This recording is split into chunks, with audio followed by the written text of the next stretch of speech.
is a reboot of the Mummy series and the first entry in Universal's Dark Universe, where they want to connect their monster movies together, kind of like what Marvel's doing with their superheroes, except with monsters. While in Iraq, Nick Morton, played by Tom Cruise, discovers a crypt of an ancient mummy, and they let it out, and they have to fight it before the mummy wreaks havoc and possibly destroys the entire world.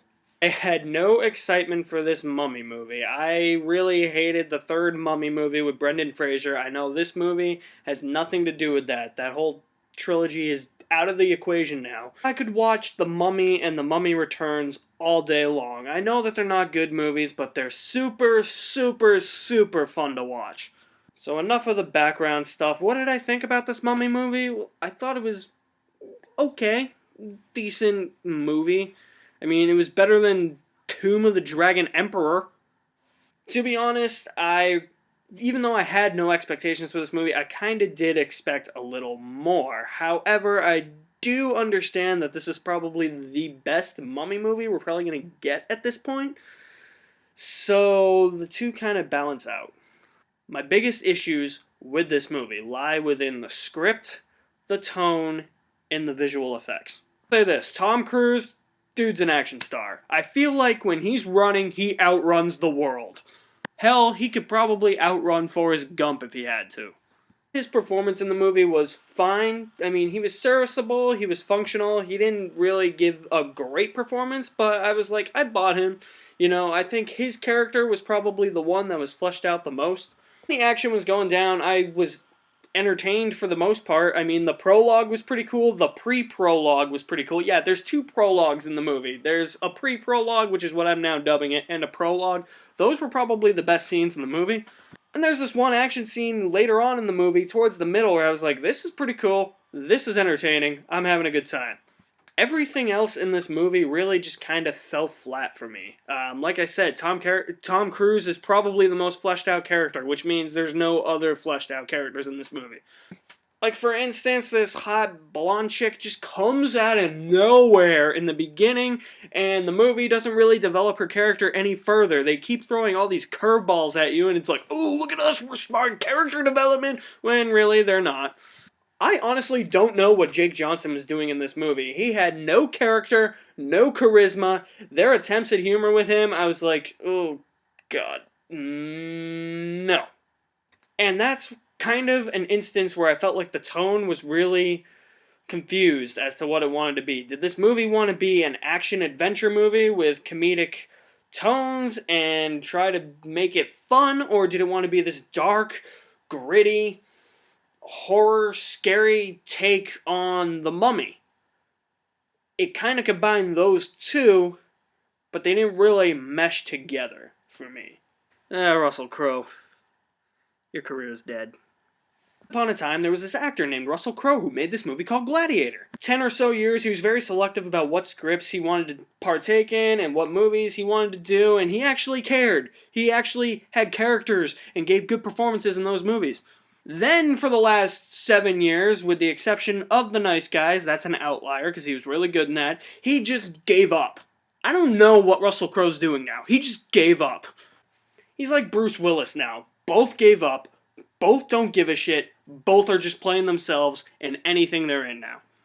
And their whole thing with Russell Crowe in this movie, what they did with him, I was just like, it's too much. You didn't have to do this in the first movie of a cinematic universe. You could have saved that for like the middle movie or something. You didn't have to do all of that with his character in this movie.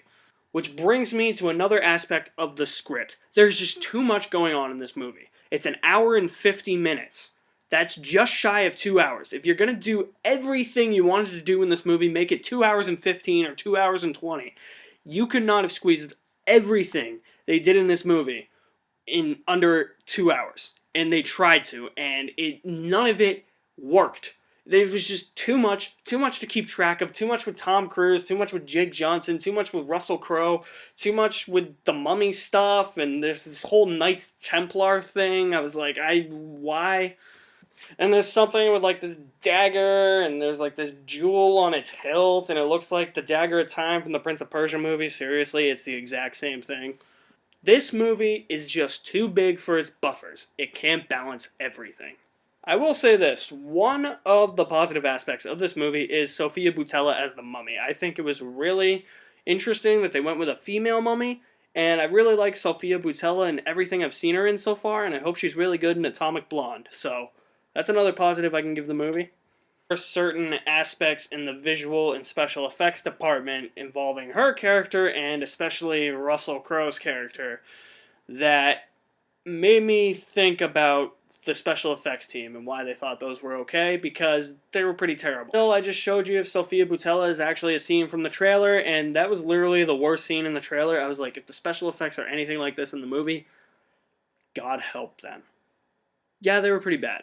That's what it looked like. It was bad. I thought it was worse on Russell Crowe, though. I mean, his face is just like, it's like all blue. He's just like, it's like ready to bust out of his face. I'm like, just pop. Nobody wants you on this movie. Mummy is a movie that I had no expectations for and wanted to walk out enjoying it. There were parts of it I did enjoy, and I thought there were a couple of performances that I really liked. However, the script is really lacking in the character department. They do make some bad decisions, too. I forgot to mention that. Movie that is overstuffed with a lot of things that don't need to be in here, and a lot of exposition in a short amount of time. Its visual effects shoulda, woulda, coulda been better, and there's that conflicting tone. This movie doesn't know what it wants to be. It doesn't want to be this adventure, action, fun type of humorous movie like the first two Stephen Sommers, Brendan Fraser movies were, or does it want to be this scary horror movie that we basically got? I am going to give The Mummy a C-. Dug itself an early grave. I'd rather watch Dracula Untold over this and pretend that that started this whole dark universe, because that's at least enjoyable. This was sort of, not really. Concludes my review of the reboot of The Mummy. I'd just like to say thanks for watching. You guys are awesome. You can like me on Facebook, follow me on Twitter. If you're on YouTube, you can subscribe at the end of this video and check out some other videos I have done, and I'll see you next time.